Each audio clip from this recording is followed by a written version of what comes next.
Hi, and welcome to the Crit Hit Wild podcast, where we cover all things Marvel Crisis Protocol, and we do a new character every week. This week, we're going to be talking about Storm, and I'm your host, Fred. I'm Brad, and this is my last episode because Fred has ruined MCP for me. Oh boy, here we go. We're starting already.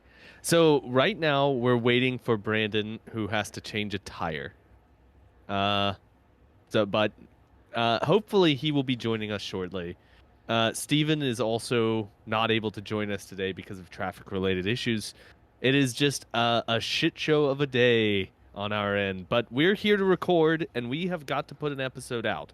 So we're gonna power through this and get as far as we possibly can.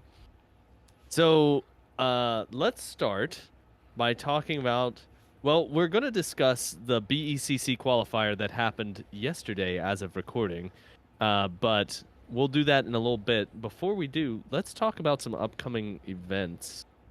So I do know that on Monday, that is Monday the 20th of May, the tickets go on sale for the oh, Second Wind. I couldn't think of the name for Second Wind in Chicago.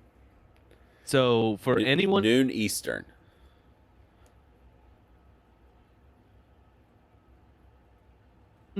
to Fred, you're gone.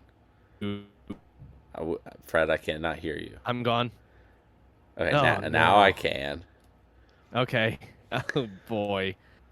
Uh, did you say my internet is also acting very funny today? That was an internet hiccup. I heard nothing after I said noon Eastern. I didn't even hear you say noon Eastern.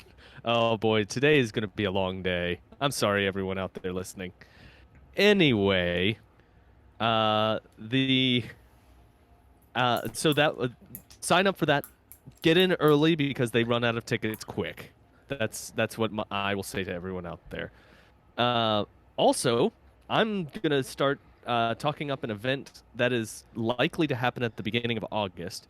That is at the Salt Lake Open convention. There's going to be an MCP tournament, and they're gonna see how many people they can get signed up. If they get 32 people signed up, it's going to be, oh, what's the term, Brad? A grand tournament. A grand tournament. So right now, the Salt Lake Open happens August 2nd through the 4th. So if you are interested, go ahead and sign up, and details will follow. More details will follow on our end as we get closer to the event. But yeah, that's for all of our friends and listeners in Utah. Go check that out. That'll be a good event. Okay, Brad, Yes. do you want to start talking about our tournament? No, I The want to. BECC. I want you to announce the other tournament. Oh, when? The What? two other tournaments. Okay. Well. So there The will be a three tournament the on. three other tournaments. Oh boy. Oh boy. Okay. Well, there will be a tournament on Saturday, June 15th at Lost Legion Games and Comics. Yes. Is that correct? Yeah. Yes. Saturday, June 15th, in South Charleston. So if you're in the area, come on down for that. That's just going to be a local event. It's not going to be anything special like this past one was. And then in July is it July 20th for the one at Charcon? No. July Okay, when is the 20th. one at Charcon? July 20th is the next BECCC qualifier. Oh, July 20th is the BCC. Okay. And that one is at the Watchtower in Columbus? Yeah, but we don't know which watchtower right now. Yeah, because there are two. Yeah. So we're figuring that out. Yeah. We're figuring that out. Okay. When is the Charcon event? Because I don't have that in my. The week before that, so the 13th. The 13th of July, there is a con in Charleston, West Virginia called CharCon. It's small and very quaint, but very fun. and we're going to run a tournament for MCP there. So come on down if you are in the area. That should be pretty fun. Okay, are those the events that you wanted me to shout out? Yes. Okay. Alrighty. Well, let's talk about the tournament that just happened, the BECC event. Uh, we had 15 people show up, which is a pretty good turnout for one of our tournaments. Uh, it was me, Steven, and Brad were all there. Brandon was not able to make it because he had to work, which is unfortunate, but oh well. And it was a great time. We had people come from Lexington, from Princeton. The folks from Pittsburgh came down, and we had a real humdinger of an event. I guess I'll start. My first combat was against JP from Princeton, and this was a pretty good little fight. Oh my gosh, Longshanks is taking forever to pull up. I think the internet is just it's fighting against me today. Well, while you're trying to pull it up, I'll talk about my first round. Yeah, why don't you talk about your first one? It was pretty close. I only actually won with 14 points. I didn't even get to 16. Okay, I hate you. I forgot about this. Brad had the bye round one because there were 15 people present, and so he gave himself the bye as an act of a good tournament organizer. But so he got 14 points. Okay, so my first game was against JP from the Princeton area. It was a 20 threat game, Skrulls and Mutant Madmen. And in this game, I basically used Lizard to bait his fighters into the middle and ignored them after that. I was playing Spider Foes, obviously. That's what I have been playing quite a bit of. And JP was playing Avengers with Hela and with Thor and Loki and Steve Rogers as an interesting little addition on there. That's the original core box Steve Rogers. And this fight, I basically just refused to fight him and took enough points to win the game. And I ended up winning 19-4 just by refusing to fight. I think that Spider Foes really shine in that particular kind of game. That's really how I like to win. Okay, that's enough about my round one. Brad, why don't you talk about your round two? I don't know. Are you gonna cut me off again? Not this time because you have an actual game to talk about. Okay, so I played. I played a.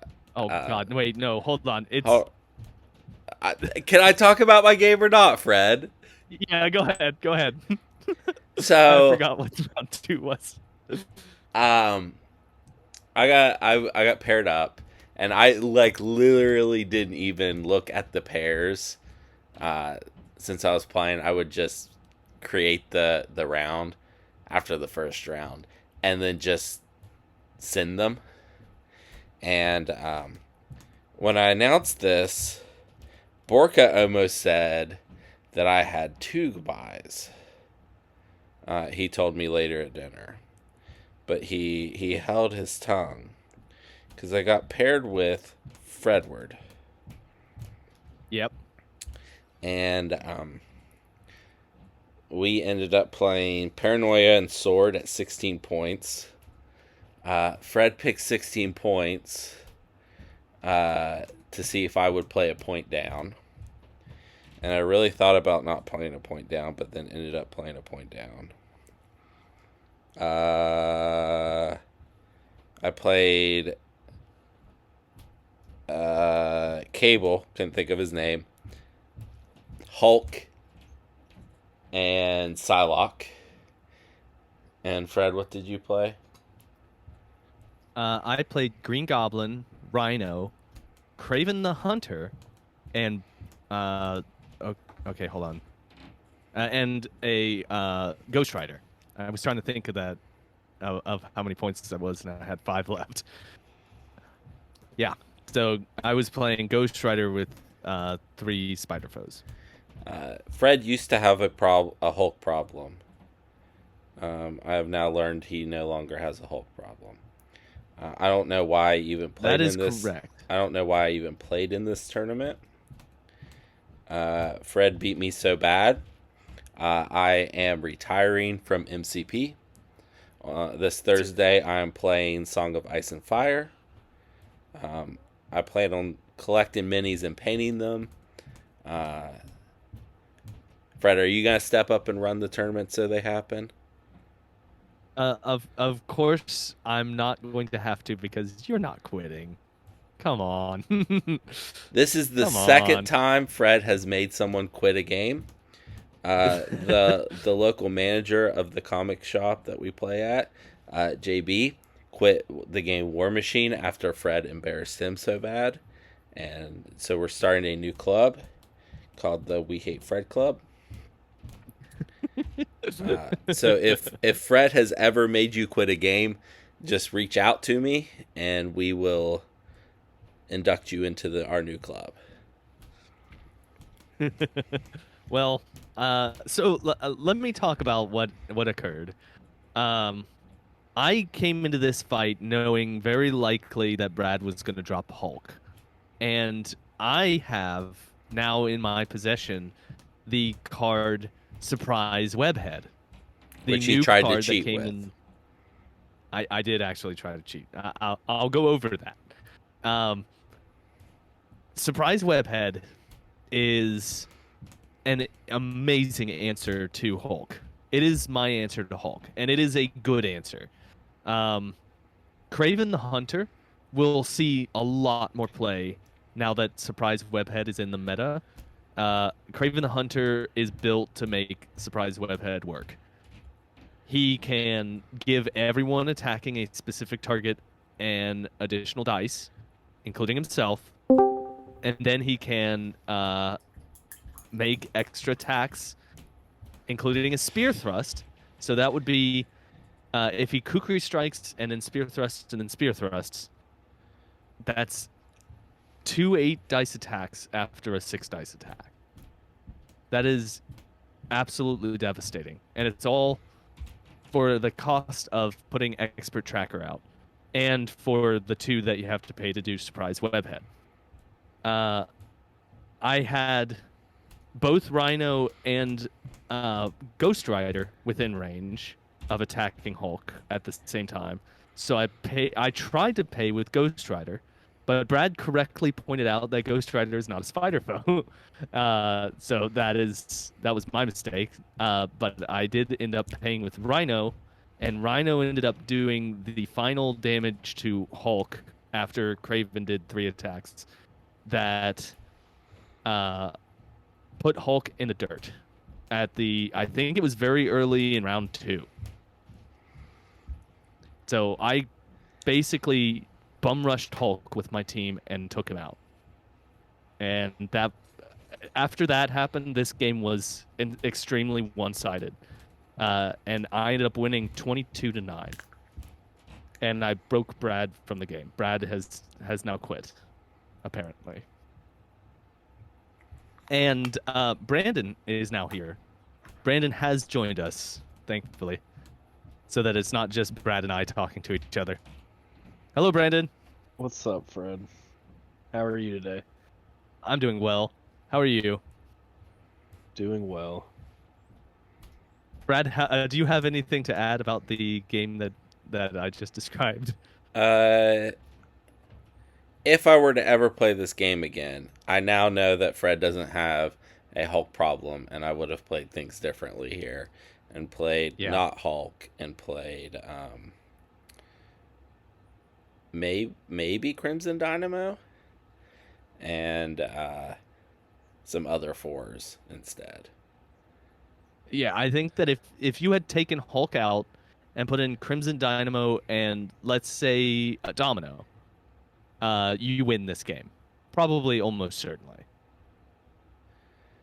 Yeah, so Be- yeah. I'll never get to And try that out, but that's what I would he have could done have done that differently. because what I just said was 7 points. He could have done that because he was playing a point down.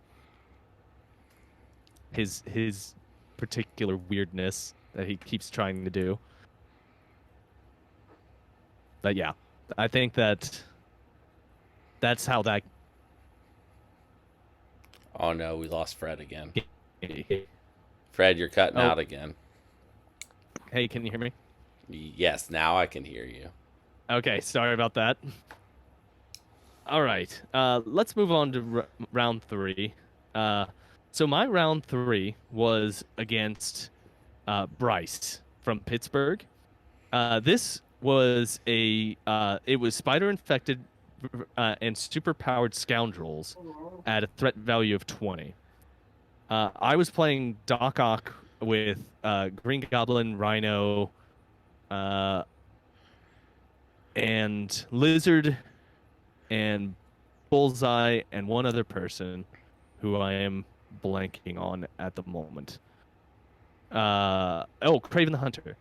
And Bryce was playing Sam Avengers with Hulk, with Beta Ray Bill, with uh, Lizard, weirdly, and a couple other Avengers. It's Bryce. That I That's can't not remember. a weird.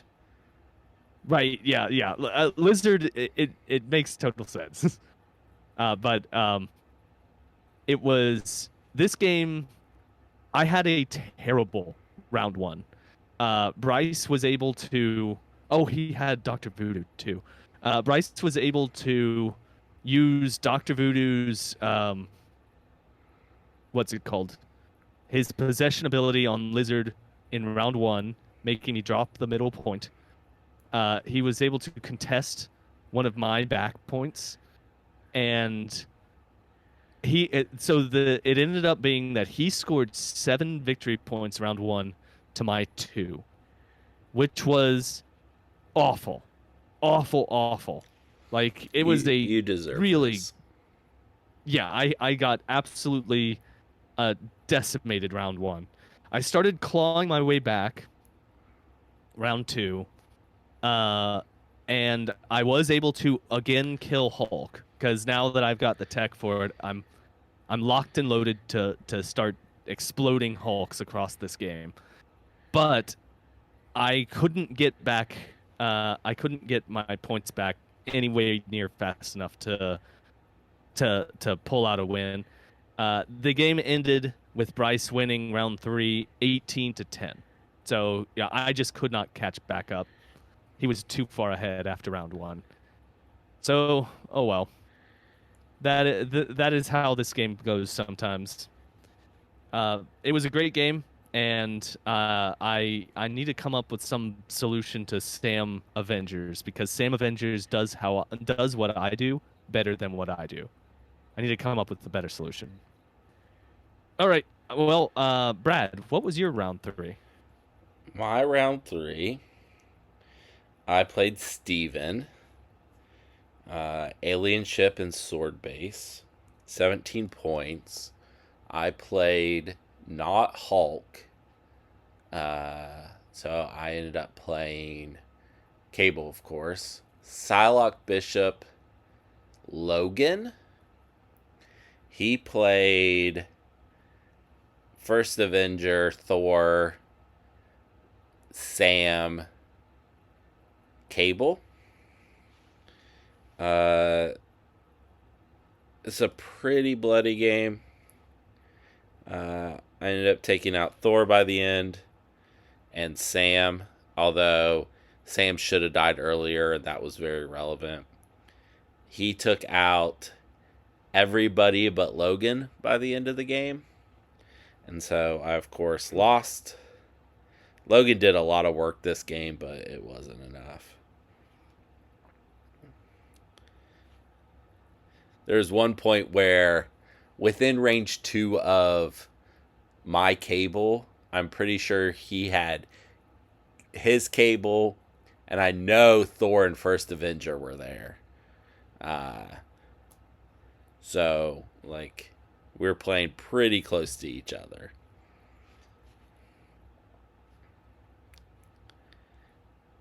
And Okay.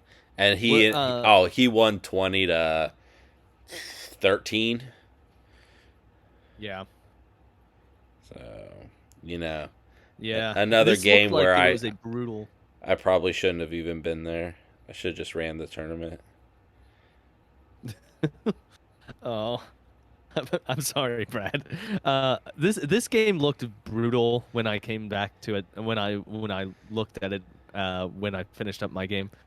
Uh, I saw a cable on the table, and he was in a good position to start blasting some of Steven's guys. And I was like, "Oh, look, Brad can start shooting all of Steven's guys from right there." But it wasn't his cable; it was No. Steven's. Yeah, it was the wrong colors. Your cable was gone. My cable was gone. Cable, I think, Yeah, was the so first one to die. yeah, Salak had like 2 or 3 attacks where she either whiffed or did a total of 1 damage between the 3 attacks on Sam, and he got to take an extra activation that sealed the game for Steven. yeah, Like it was already in his favor, but like that just took away any chance I had. yeah. That's you had a real rough go at this event. You've had a rough go with the past few events you've attended with X Force. Are you gonna shelve the X Force? Do you think Yes. for now? Okay. And people keep trying to talk me into doing X-Men, but that's hard. I have to make decisions. So I may just play Weapon X. I don't have to make any decisions. What about Brotherhood? Those are mutants. Apply Logan Two Face. Yeah. Okay, that's fair. Okay. Well, let's move on to round 4. I played against Steven round 4. Man, we played a lot of each other in this podcast. Yeah. This event was a 15-person event, and we played a lot against each other. Oh well. All right. Well, in my game against Steven, we were playing at Paranoia, Pummel's Populace, and Mutant Madmen at threat level of 18. I was playing Doc Ock Spider Foes.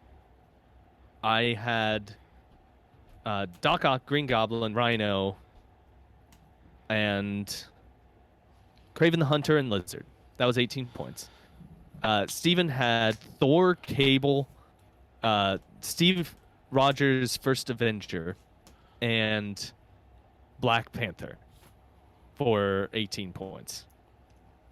Okay, so this game was interesting. This game started off with him getting ahead on points by 1 and doing a lot of damage to my guys. In fact, he ended up, I think, flipping someone round. I think he ended up flipping either Green Goblin or Rhino round 1, just with some good attacks from Cable. This started off really, really badly in his favor. And then in round 2 went even more in his favor. He flipped every single person I had on the field was injured by the end of round 2. And then round 3 happened. Going into round 3, Steven had 9 points and I had 8 points. So I was behind on points and way behind on attrition. Round 3, he has initiative going into round 3. He activates Cable.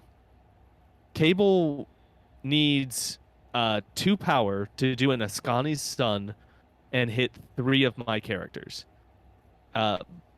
He fires his gun at Rhino at close range, so he'd be able to do his 2 rerolls. And he rolls 2 hits and 3 skulls. He cannot do those rerolls, and I roll 1 block, so he only gets the 1 power. And he needs 1 more power to do the Ascani's Sun, and is unable to do it. So he fires again, and again does not do all that much damage with the attack. He just ends up powering up Rhino quite a bit. I then activate Green Goblin, and Green Goblin throws himself into Thor, and then Knight of the Goblins twice, and dazes Thor. So at this point, I've activated one model, and his 2/5s have either gone or are dazed. And so this round is shaping up to be a swing back in my favor. And then I activate Craven the Hunter. Craven the Hunter takes out Cable with his first attack, or his first two attacks, I should say. And then I decide to do the surprise webhead into Black Panther, and did just a spear thrust into Black Panther for only 5 dice. It was 5 dice because I put the tracker thing on Black Panther. And Lizard went into Black Panther with a tail whip on the surprise webhead turn, and did, I ended up doing like three or 4 damage to him with those 2 attacks. And then when Rhino activates, Rhino gets to Black Panther and dazes him with his Stampede and then Gore. At this point, I still have Lizard and Doc Ock to activate, and Steven has no one left to activate. So they spend their turns flipping all the points and collecting all the paranoia tokens that I can, and I score 8 points to his 0, and this game ends 9-16. It's an unbelievable round 3 for me. A round 3 comeback that I've never done before. Nothing quite as good as that. Surprise Webhead is an incredible card, is all I'm going to say. I talked way too much. I'm sorry for the monologue. Let's move on to how this tournament shook out at the end. Because am I not going to get to talk about my round 4, Fred? Oh yeah, sorry, you got round 4. I apologize. I think the what happened in your round 4? I think the listeners are all understanding why we made this club now. I played the Why I Hate Fred Club. Yes. Yeah. I played against Brandon from Princeton. He was playing Brotherhood. We had Hammers and Gamma Wave at 15 threat. So I had 15 threat. Things were going real bad for me. So I played... didn't even think about it. I just played Cable, Psylocke, and Hulk. But I did play Venomize this time for the first time in the tournament. That'll be relevant later.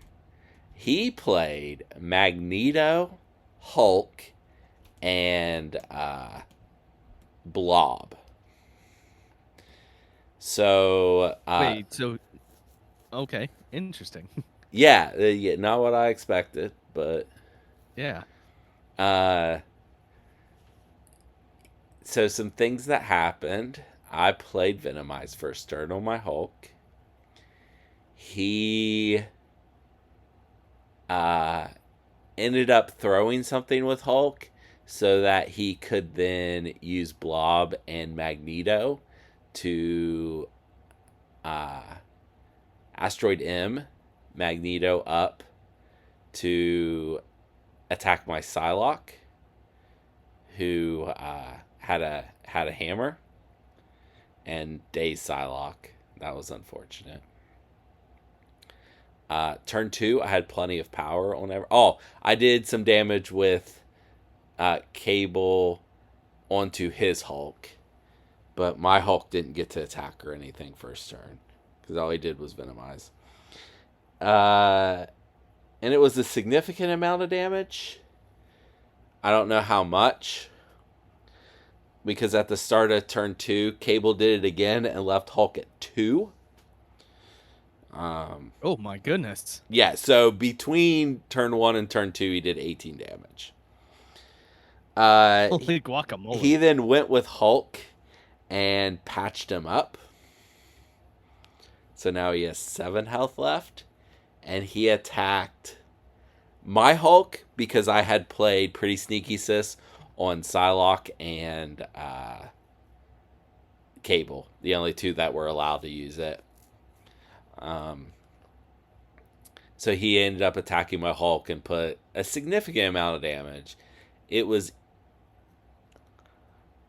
8 or 12. I think it was 12.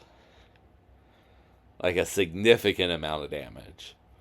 Then I went with Psylocke because she was within range 2 of Magneto and I can't just leave her there. So I went with her. She did her short move and did 7 die attack with 3 rerolls. He, I don't think, rolled a single defense. And so she's probably going to hit him pretty hard here, I'm thinking. Uh-oh. And then she has a second attack to finish him off if she doesn't finish him off here. And then I'm feeling real good about my Hulk activation later. And she did 1. So I moved her again to get her further away from Magneto. Because she was going to take a hurting if I didn't. And he ends up splashing with Blob and attacking with Magneto. And my Hulk ended up, I don't know, one turn all he did was throw Blob and then move out of Blob's range, so he had to move before he could attack again. And then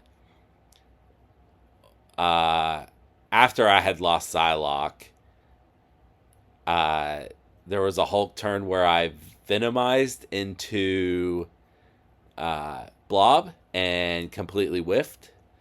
And so I only had like 2 to 4 health left on me at that point. So Venomize probably would have kept him alive, but then my Hulk went down.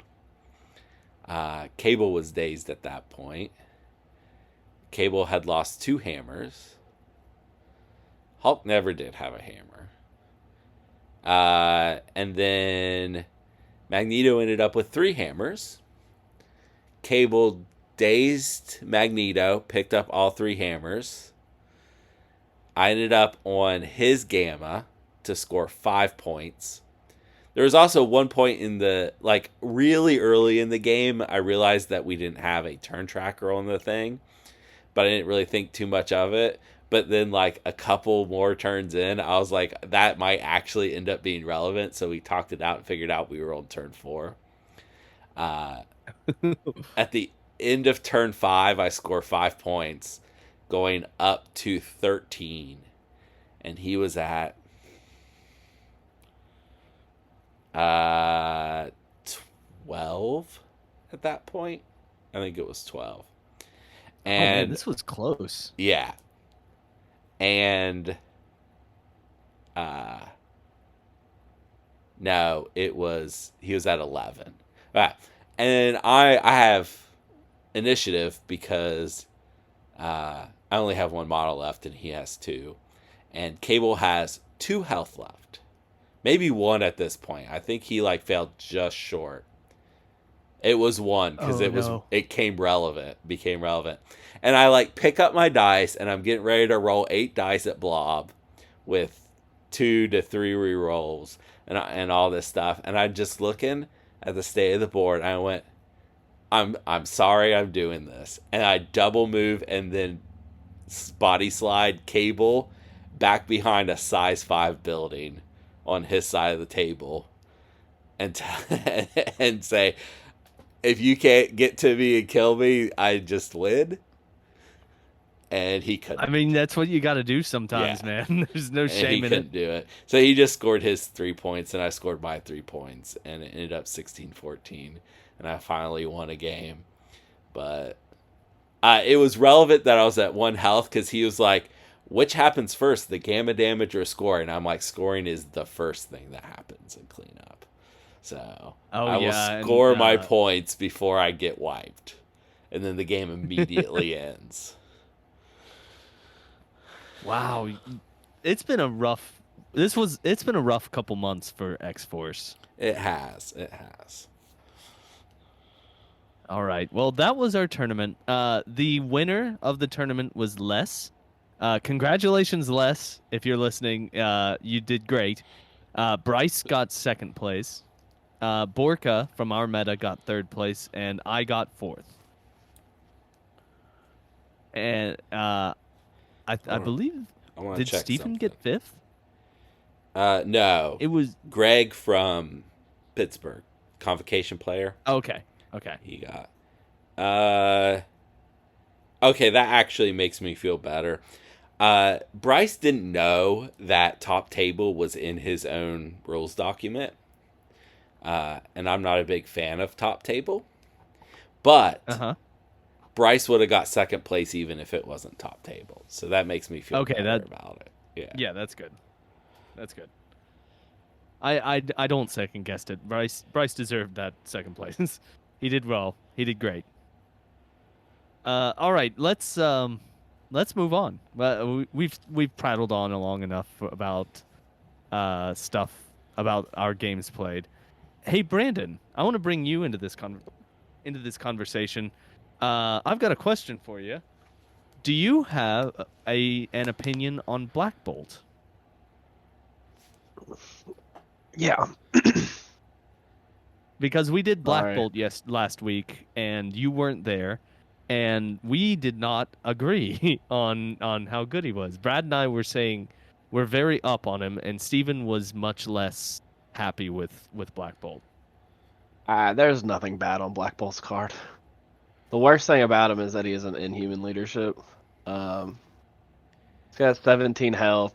He's 443. Master Punch is a great spender, and then Whisper's probably the best attack in the game. Um, Having a 3 power range 3 attack that has a place and a throw of size 4 on a 2 or a character that's only 2 like size, to where he can't be also thrown around into him. Like Black Dwarf's great because he's got a size 4 throw, but then he's also size 4, so he hurts a lot in the backfield.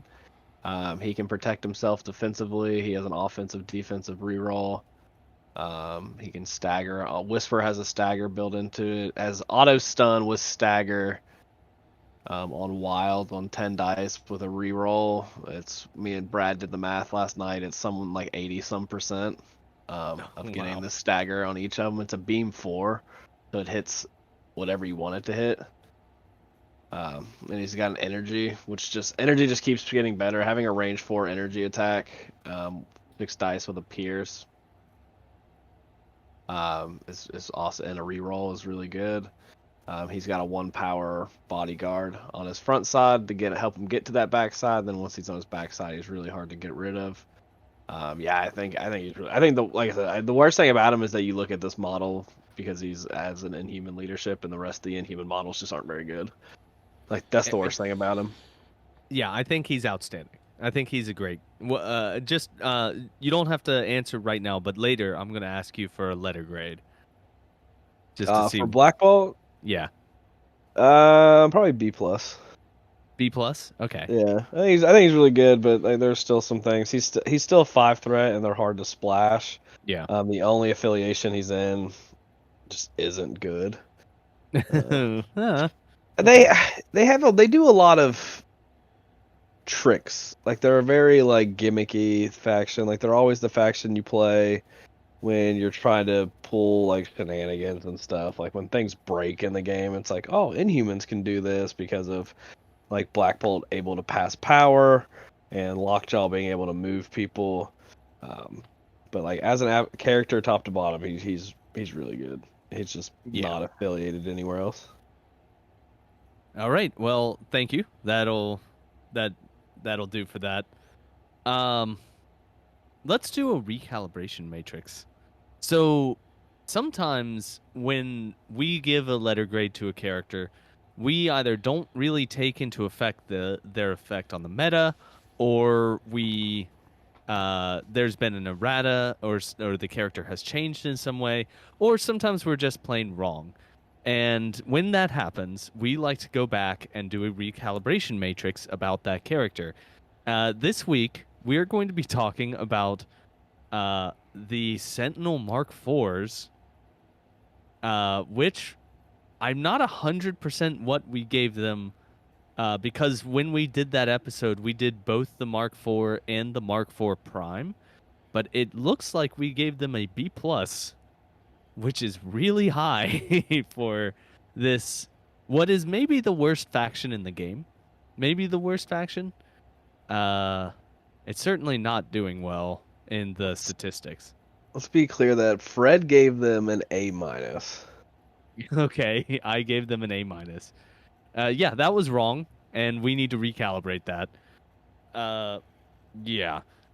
So these are 4 threat, huge heckin' guys. They are on huge bases.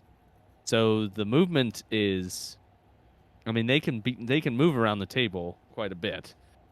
They are underwhelming, unfortunately. And I can't really put my finger on what it is about them that doesn't quite work. I've never played them before. Brad, do you have a take on why it is that it doesn't seem to quite feel all that great when they're playing on the table? Well, part of it was that they could be thrown by a lot more things in the game. That has went away, kind of. And Yeah, the stuff that can throw them is pretty limited now. I mean, there are yes. still things that can throw them, but And another big thing is how much worse they are on their back. yeah, Like they they get real bad. they get really bad on the back. Like if they were just the same on front and back, like they wouldn't be great, but they'd be fine. You'd see people playing Sentinels. People don't play Sentinels. Maybe I'll play Sentinels. Then I know I'm going to lose. And I don't. Every win is like a major victory. I think you should do it. Try it out. You can play Cassandra Nova. She's a mutant. She is a mutant, kind of, yeah. She's a mutant. She's a mutant, Yeah. technically. Okay. Well, I think you're right. Like their main attack, uh, it becomes plasma leak, which is just worse. It's so bad. It's really bad. Like this, it's a bad attack, and that's the thing that's free. Let's be Suppression clear. protocols. Plasma blast on the healthy side is also really bad. It is. It's only 4 dice. It is really surprisingly bad. It's not great. It can buff it. It can spend power to buff it, but I mean, it starts at 4, and then you're trying to Yes. spend power to I'm get gonna power. spend 3 power to make that attack better instead of doing the better attack for 3 Yeah. power. Yeah, I mean, you're right. It's a bad. It's kind of a poorly designed card. But yeah, I think that just Sentinels Mark IV don't work the way that they intended them to, and that's a shame because they're very cool models, and it's a cool idea. But yeah, To give ourselves some benefit of the doubt, when these models came out, they were like one of the 4 like first and only 4s that had like 13 health pool. Like they had a lot going on for them when they came out. But their attacks, they honestly, the problem with them is they don't do anything. They actually just do nothing. Like they don't attack well, they don't like defend well, like the restraint cables is the best thing they have going on, but they don't gain power inherently all that well. I mean, they do get 2 power just at the end of each one of their activations, which is good. While on the front side. So even think about this. So even if they have 10 power on so say they gain 3 power, they gain the second power phase, so they go up to 4, and they took like 4 damage, so they're at 8 power. What the fuck are they doing with 8 power that's worth anything? Nothing. Like no, you're right. I'm that's not disagreeing. Yeah, like the problem is like they even when they like have all the stuff, like their turn is just not spent doing well. And like restraint cables is really good to get people off points, but if they're pulling it towards them, now they're just going to die quicker because they don't have any defensive tech. They only have they're- 3 physical defense, which is crazy. Yeah, and like I mean, they have like Mystic defensive tech, but Mystic's just not anything that's that relevant. Yeah. It's a real shame because I like they're really cool looking, and I like the idea of playing them. It's just they're not great. So let's give a recalibrated letter grade to the Sentinel Mark IV, which you can. I should say that you can legally take 2 of them, which is neat. It says it's a neat little thing they put on the card, but You know what that's 8 these points guys for are really 2 good against? What? Convocation. Yeah. They have an energy attack and they count wilds as 2 defenses against Mystic. These guys are actually probably good against Convocation. Well, good for them. Let's give them a letter grade. I'll go first. So I think according to Brandon, I gave them an A minus. That's absolutely bananas. That's what That's our bananas. review section says here.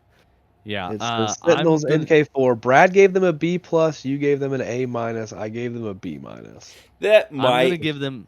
that might partially be with the Prime in there because the Prime is much better than they are. So that's probably pushing us up. This is just the Sentinel Mark IVs, not the Prime. Right. Correct. I'm gonna drop them down to a C minus. Wow. The Prime generous. the Prime is a lot better. So generous. Brad, what are you gonna give them? F.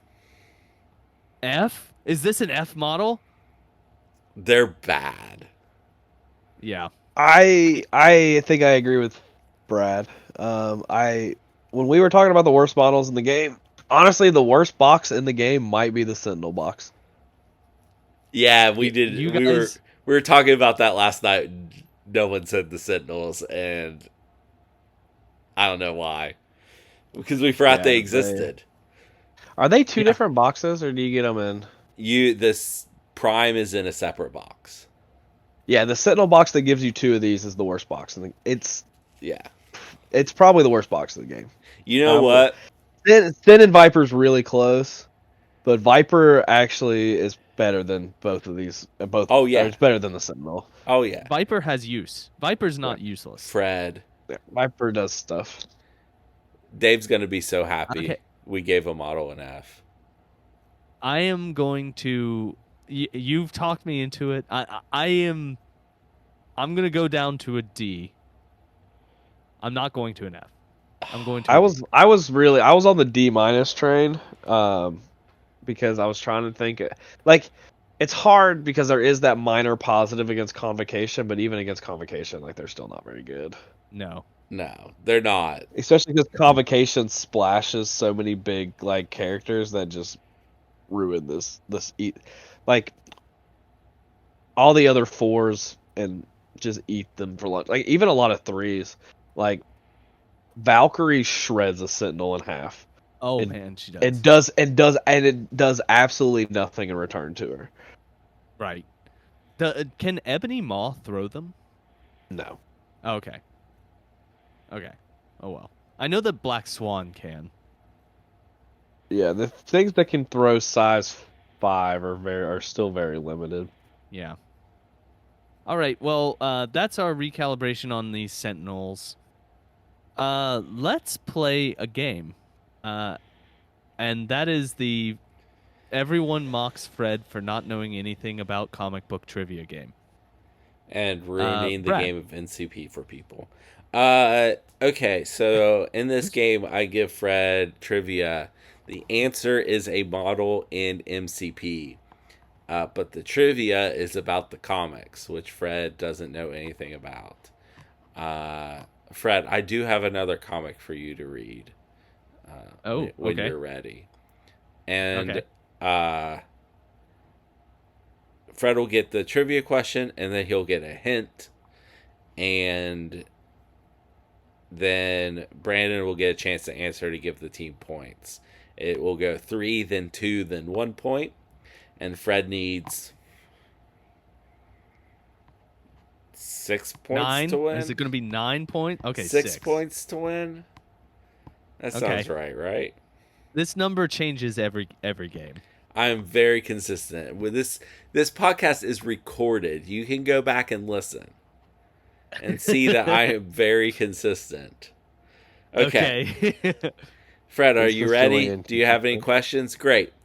This character was a circus performer. Don't answer yet, Fred. Before being recruited to a superhero team, but ended up turning villainous. I was gonna say Nightcrawler, but I had to be very careful how I wrote this question. Turning villainous. What's a circus performer that turned villainous? After being recruited to a superhero team. Oh no. I can't think of anybody. I'm just gonna say Nightcrawler because I literally can't think of anybody right now who fits that. That is incorrect. Okay. Your hint. This character was recently a bartender at a free bar. A bartender at a free bar? Yeah, you did not have to pay any money for the drinks. You just ask for the drink and they give it to you. I don't know this. Is it Hawkeye? That is incorrect. Hawkeye started as a villain and then became a hero. Listen, I knew he had a villainous thing in him. Yeah, I mean, know. That wasn't the worst guess. Brandon, do you know what this is? The hint is I had a feel like a really good guess, but the hint has got me messed up now. Well, I would take the guess that you thought it was. I still don't know if it's a good guess. The guess was going to be Gambit. When did Gambit become villainous? He has a dark past. There's literally a card about it. Yeah. He's the king of the thieves. Wasn't that a thing? But he was in the Thief Masters Guild. He ended up villainous. That's not where Gambit ended up. So that's incorrect. So I even looking at the roster, like I mean, unless it's like Ursa Major. It's not Ursa Major. All right, the correct answer is the Blob. Oh, okay. Yeah, Fred. That's old Dukesies, I guess. Yeah, okay. Okay. All right. Your next trivia question, Fred. There's a lot of pressure on you to get these right now. Yeah, because I need both right on the first go to have a chance. I'm so sorry, Fred. You're not going to get this on the first go. This character wrote romance novels under a pen name to earn money. Oh God. Oh God. What? We absolutely talked about this on the episode, but you're not going to remember. I'm sure we did. I don't remember. I have no memory. Is it She-Hulk? No. What She-Hulk and Blob have in common? There's always a theme, Fred. Listen, the theme doesn't necessarily have to be that they're in the same affiliation. It can just be that they have another relation between them. Even though it's always been that they're in the same affiliation. Whatever. No, it's actually Juggernaut and She-Hulk who had relations. Wait, really? Yeah, but it turned out that was an alternate universe She-Hulk because John Byrne didn't like that Juggernaut slept with her. Also, Juggernaut's very clearly written as gay. But anyway. Okay. Hint. He famously died of the legacy virus in the 90s, which is a mutant-only disease that makes your power super strong right before it kills you? He famously... Is it Pyro? That is correct, Fred. Very good. Oh, wow, really? Yes.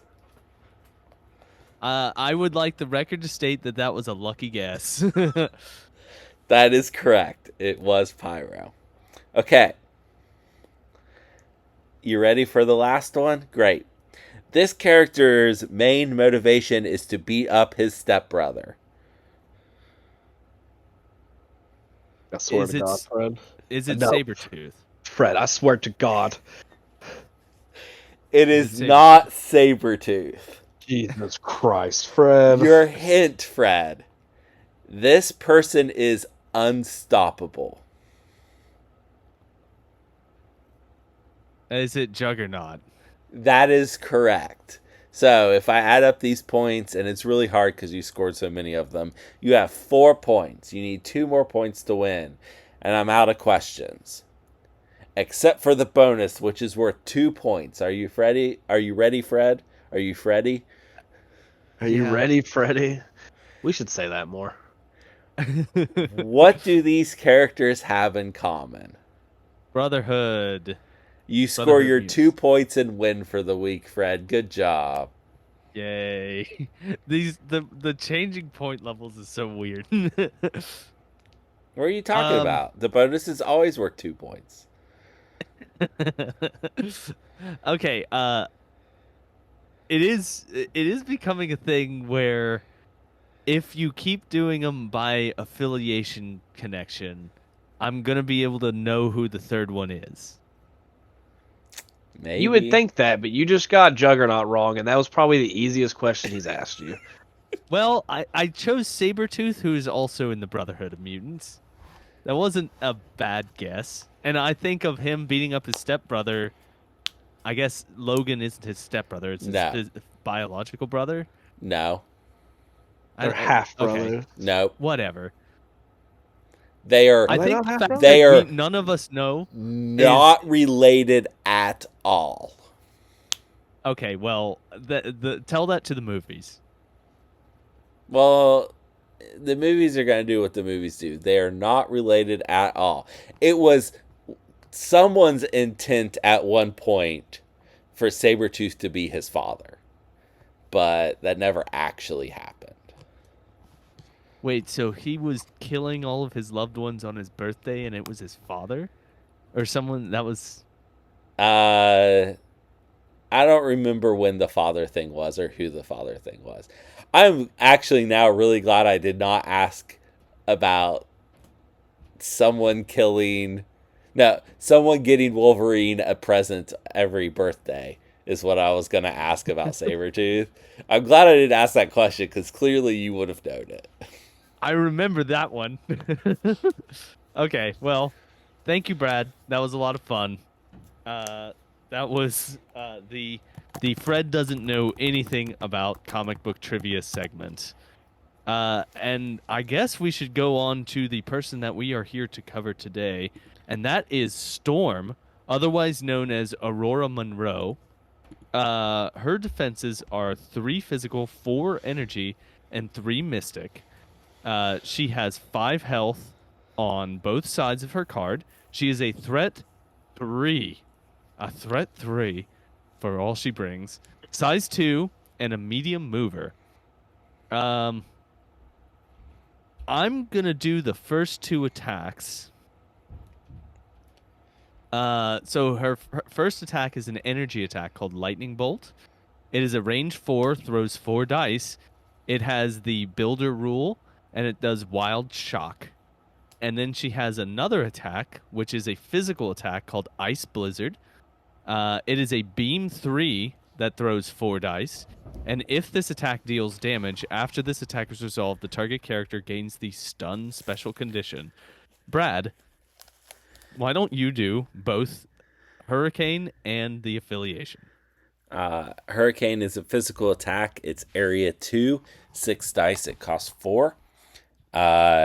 This attack ignores the line of sight, and the defending character does not benefit from cover. After attack is resolved, from this area attack after all attacks are resolved.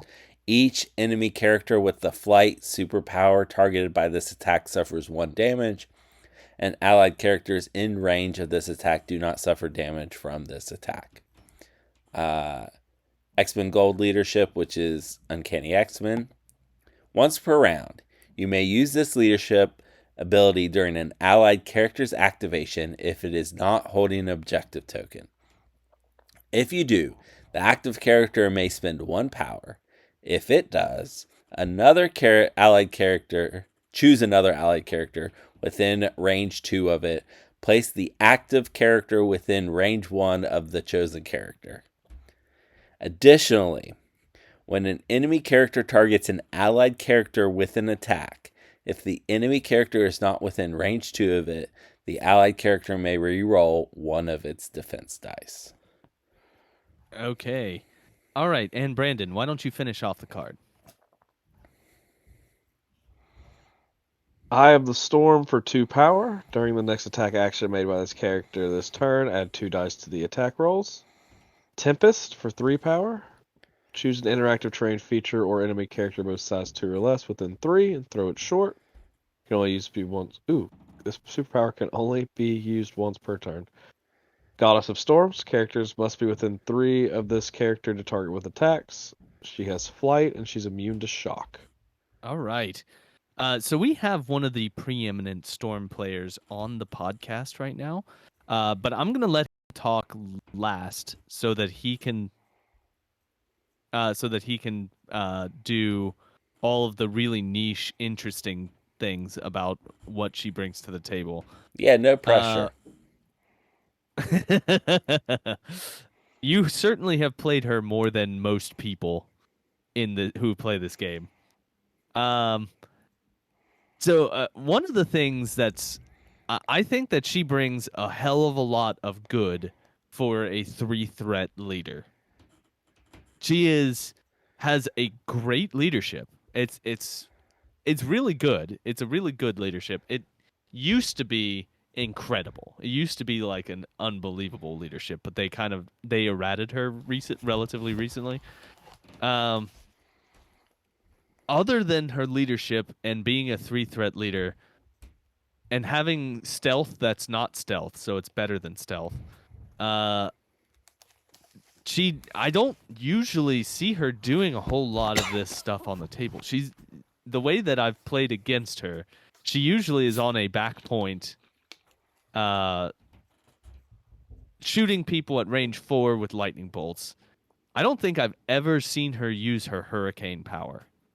I don't think I've ever seen her do that. Her hurricane spender. And she's just really a solid 3-threat leader is what it looks like to me on this card. Brandon, what do you have to say about Storm? I mean, I don't think the leadership's really good, but she's just a really good 3-threat model. She's got energy and physical attacks. She's got a throw. She can pump her offense. She protects herself with effectively stealth. Her leadership gives her a reroll now, and she has a place. I mean, yeah, I think she's still really, really good. She's not as good as she was. Her old leadership was absolutely bonkers. Yeah. But I think this is a much more fair leadership, and I think everything about this card's really good. Especially the beam, so effectively, Ice Blizzard gets to be a 6 dice beam for 2 power, which is really good. Right. Yeah, that's what that card reads. That attack reads, I should say. But being able to hold down a point and giving out shocks with her builder is really good. She can still move around. She can still kind of finesse her way and be survivable. She does get worse if you can get close to her. She can pretty much just die if you can get within 2. But if you have her within 2 of a bunch of characters, you've probably done something wrong already. You're right. And she has a character throw, which is, I mean, it's not the best character throw, but most characters in this game are still size 2 or less. Yeah, she can throw someone away from her and then make attacks. She can get people off points. Like, I feel like people always forget she has a character throw. Yeah. And it's within I range don't. 3, which is better than range 2. Yeah, you shouldn't. I always remember she has one, like, because I've had a lot of people thrown with it. Yeah. We've all played against Brad. Uh I just rarely play characters that are size 2 or less. Oh yeah. Doc Ock needs to be afraid. He's only size 2. All right, Brad. Tell us about Storm. Tell us all about her. I mean, you guys have played against her enough that you covered all the highlights. Like, she's going to lightning bolt unless she's in a lot of trouble. Her character throw is great. I have moved off of points, thrown a contesting model off of a point, and then moved back onto the same point numerous times. If she ever ice blizzards or hurricanes, she's probably in a bad spot because she just dies. If you attack her, she'll die. That's really it. If she has a bunch of power, she'll pump her dice a little bit with Eye of the Storm, which used to cost 3. That was a major improvement. I have not played her a lot since the change because the leadership just got so much worse. And relevant piece of the change is that Cyclops' leadership got so much better. Yeah. And And then we got Xavier, so I like Storm a lot, but Cyclops I've always liked better. So I've been trying to make him work in casual games to varying degrees of success. I'm in the weird phase. When I first start playing a leader, remember their leadership all the time. And then I start forgetting, and eventually I get to the point where I always remember it. And I'm in the I forget the leadership all the time phase, which is a terrible place to be. Tell me about it. So I never forget my leadership. yeah, well, your leadership is I stand on points and win them. So It's important not to forget. yeah, it's Fred used to have the problem of remembering all his leaderships and playing all of them. Yeah, I've done that before. Are there any tactics cards that are associated with Storm that we need to cover? Not Storm. Okay. Are there any that you feel like we should cover while she's the person we're talking about? To me, my X-Men. To me, my X-Men. Okay. Do you have it open? I do. Or okay. It's an Can you read Uncanny it? X-Men card. It's active. And a character with the Uncanny X-Men leadership ability may pay any number of power to play this card. So it doesn't have to be your leader, just anyone who has a leadership. For each power spent to play this card, one allied Uncanny X-Men character may advance short towards this character. So it is extra mobility. Mm. And Now, it's towards the person who played paid the card. But if you're Yeah, and now playing Storm and Cyclops at the same time, like you have a lot of freedom to how you do this. There's also some first turn plays between this first class and Storm's leadership that are extract plays that are really good. So you can let's say what's it? Spider infected. I think you can get to both of their spider infected with between one with this and one with the hop. You can also Okay. do the multiple middle points like hammers or paranoia or whatever. You can grab and back up 2 different ones. Right. One from the storm hop, you place forward with the storm hop, move, grab it, move back. And then to me, my X-Men, you can move someone like Beast towards you at like the biggest angle you can towards the middle of the table. Move him up, grab it, move back. So there's good tech with this card and Storm for extracts. All right. Okay. Storm is just I like her a lot as a 3-threat leader. Just having access to a 3-threat leader opens up so many options for X-Men. It is very weird that Storm and an Omega level mutant and Iceman and an Omega level mutant are both 3 points, but whatever.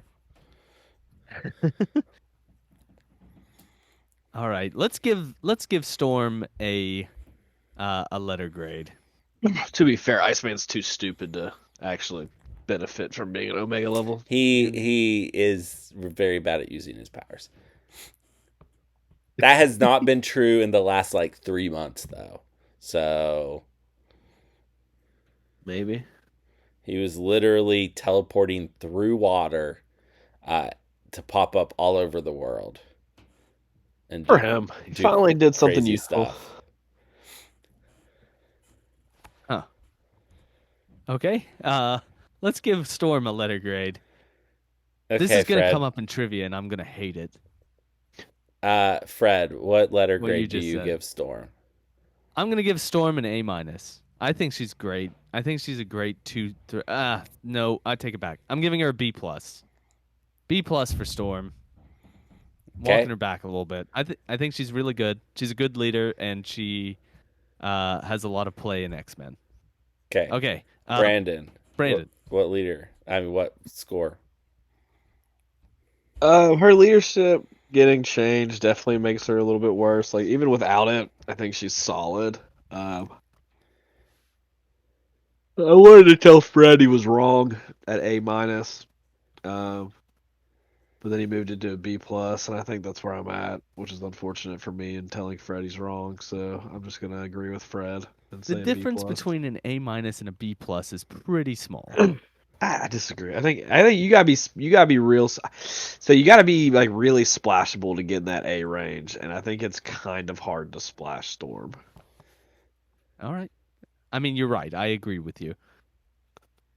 Okay, Brad, what are you gonna give Storm? Storm still probably the best leader in X-Men. I want to make sure everyone knows that when I give the score, I am agreeing with Brandon, but not Fred. I'm gonna give him a B. I'm gonna give her a B+. Okay, I guess I deserve that. She's still really good, and her leadership is still really good. If you hadn't played her old leadership, this leadership's still good. Yeah, like, you don't have to be sad about it. The old one was so much better. The thing, the paying the power to do the teleport, that's fine. Like, I have no problem with that. That seems perfectly fair. Losing the cover is devastating. It gave so much easier to kill the X-Men now. So much easier. All right. Brad, I know for a fact that you have lots and lots of comic books that feature Storm. Can you narrow it down to a manageable number to recommend? Yes, I only have 10 stories to talk about today. Oh my God. Was that too many, Fred? I'll start counting. Okay. How about 3? I'll keep track. Is 3 more reasonable? Yes. Okay. First one is Uncanny X-Men 186. That's a single issue. Very, very easy to read. One of the best single issues during Chris Claremont's run on Uncanny X-Men. It's art by Barry Windsor Smith. The issue's called Life Death. I know Fred has not watched X-Men 97 because he's a terrible person, but that should be relevant to those of you who have.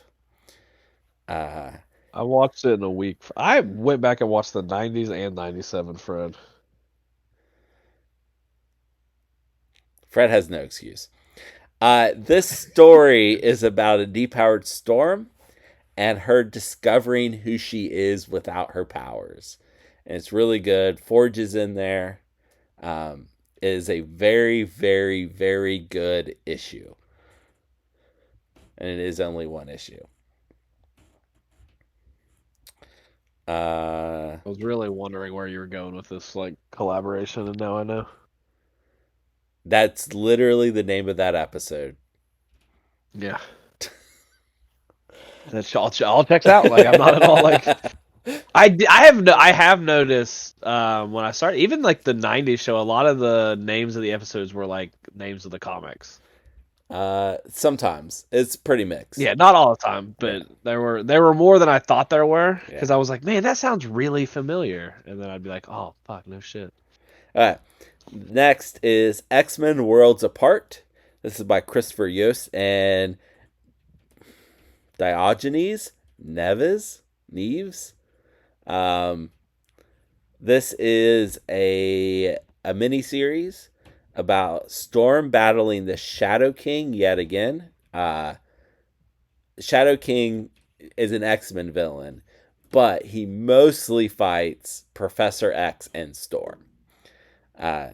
But her connections to the X-Men and her newer connections to Wakanda through her husband, Black Panther, are really tested in this series.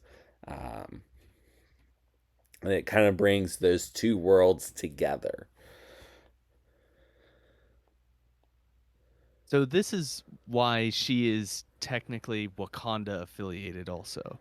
Because she married Black Panther and is the queen of Wakanda. They got their marriage annulled. I think annulled. I don't think they got a divorce. Okay. Why? Do they hate each other, or no? No, they were on fairly good terms. It was just a loveless marriage. No, it was part of a deal. Like, they were kind of forced to do it. Yeah, I don't remember the exact circumstances, but they had to get their marriage annulled as part of something. I don't know. Shoot. I know what it was. They got their marriage annulled over the X-Men versus Avengers event, where the Phoenix was coming and the Avengers were like, that's a bad guy, and the X-Men were like, no, it's the god of rebirth. It's coming to like bring mutants back, because mutants were almost extinct at that point. And they had a big war over it, and the X-Men, 5 X-Men got possessed by the Phoenix and literally brought peace on Earth, and the Avengers went and fucked it up, and Storm and Black Panther got their marriage annulled over that, because they were on opposite sides of that conflict. Wow. They literally solved world hunger and all this stuff, and the Avengers are like, they're gonna turn into bad guys, and then push them until they fought. Until they turned into bad guys? No, until they fought the Avengers. They didn't actually end up doing anything bad except fight the Avengers, who were, just pushing and pushing and pushing until they couldn't take it anymore. Okay. The Avengers. Oh boy. That comic is written as if the Avengers are the good guys, and they're absolutely the bad guys in that comic. Okay, Spoken like a true mutant. Listen, I don't have that, or I'd let you read it, and you can make your own decision. But my last recommendation is a very, very recent book. It's X-Men Red, Volume 2. It's from 2022. It just wrapped up in 2024. And it's by Al Ewing and Stefano Caselli and some other artists. But mostly Stefano Caselli. And Storm has been crowned the Queen of the Solar System, and represents all inhabited worlds in our solar system, Which, Fred, how many inhabited worlds are in our solar system? Well, the answer is one, That is obviously. incorrect. There are two. What? What are There. the two? What's the one you know? Um, Earth. Earth. Okay. The other one is Araco, formerly known as Mars, where the mutants who had been exiled from Earth in order to fight millennia long fight against some demons who are trying to invade Earth. They took one for the team and they shut themselves off in the demon dimension and fought them for millennia. Well, they're back and they settled on Mars, which Storm terraformed with some help Okay. from some others. But they terraformed Mars and are living up there. So she represents them and Earth. She is Okay. also on the Iraqi government, which is a weird government. So she's got a lot of responsibilities, and she starts a new brotherhood because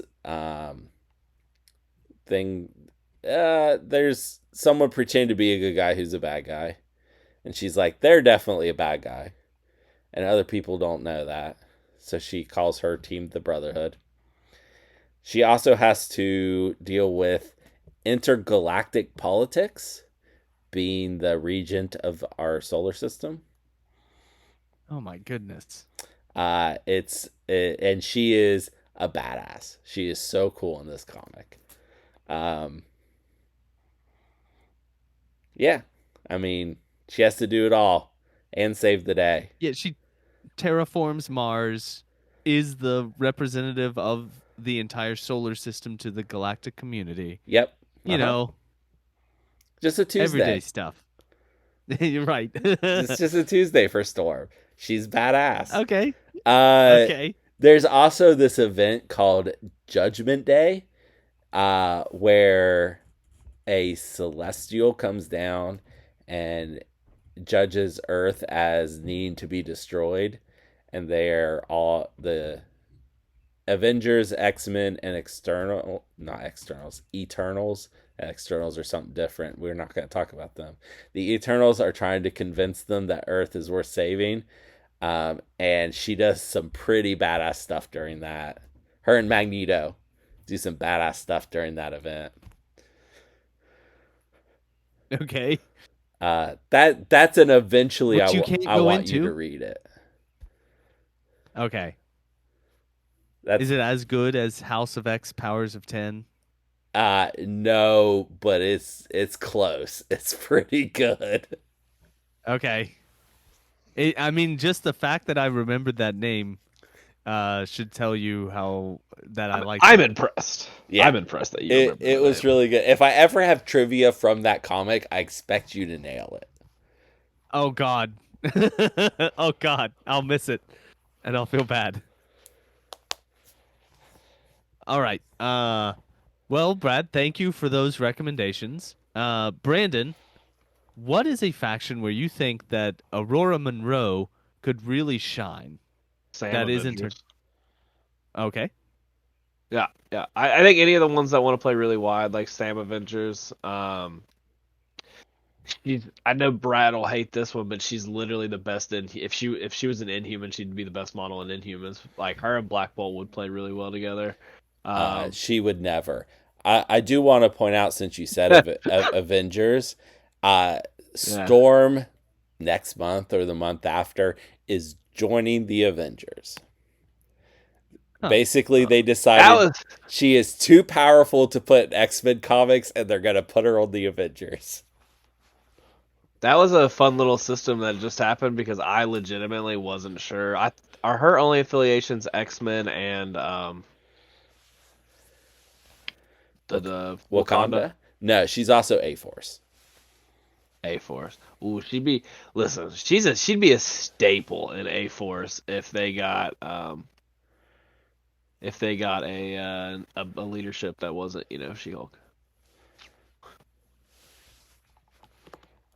But Yeah, I think she'd be really any of the affiliations that want to play wide. I think she brings a lot to the table, and I think she can be really useful. So I think those are kind of where you're looking at her.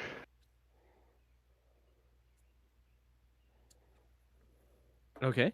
Oh God, I thought I lost. I thought everything No, I'm fell out here. there I'm for a here. second. I'm here. Sorry. No, you're good. Yeah, I think that's the kind of I think she's a really good like tech piece if you're playing really wide because she offers a throw. She's 3 threat. She does have above average defenses. She's got a good attack variety, but she can do some stuff. But yeah, I think if you're bringing this model, you're bringing her as a leader. The leadership, regardless. I mean, if you never had played the old one, this leadership is really good.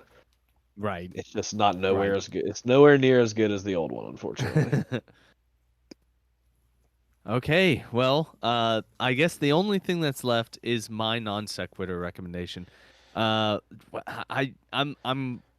left with in a rough state because I know that Halle Berry has been in a lot of really good stuff.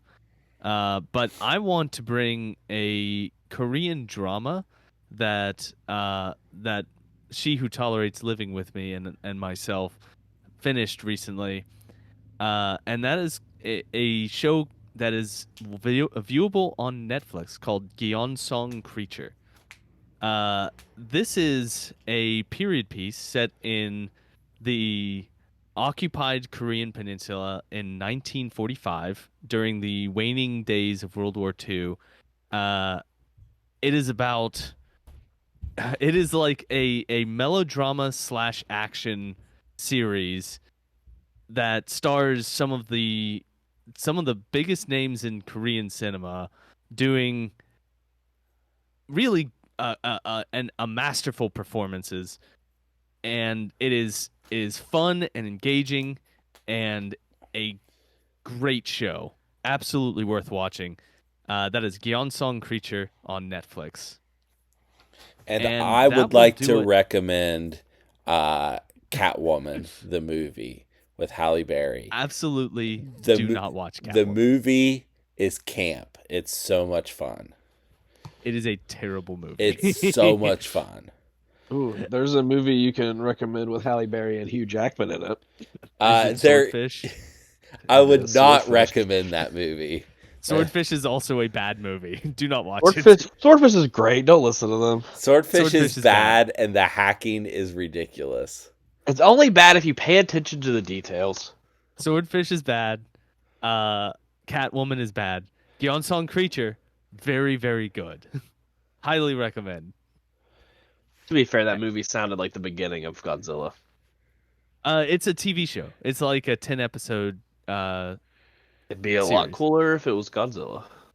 I still have not seen Godzilla -1 because it's not streaming anywhere. I need What is to wrong find with it. you? I want to find it and watch it because I really want to see that movie. All right. Well, until next week, go out there and play some games with Storm in MCP and have fun doing it. Goodbye, everybody.